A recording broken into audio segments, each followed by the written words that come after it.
ইটপাটকেল করে পরবর্তীতে তাদেরকে ছত্রভঙ্গ করে দিয়েছে সেনা সদস্যরা।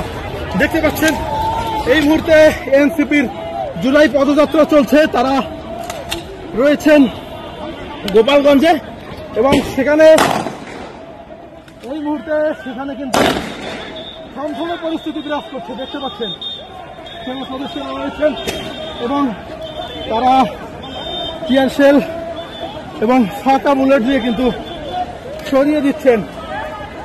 আমরা দেখতে পাচ্ছি এই মুহূর্তে যুবলীগ, ছাত্রলীগ এবং আওয়ামী লীগের দুর্বৃত্তরা সেনা সদস্যদেরকে লক্ষ্য করে ইটপাটকেল নিক্ষেপ করে তাদেরকে ছত্রভঙ্গ করছে। সেনা সদস্যরা দেখতে পাচ্ছেন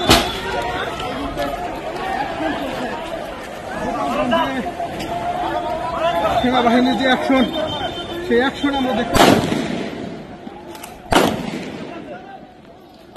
গোপালগঞ্জের যে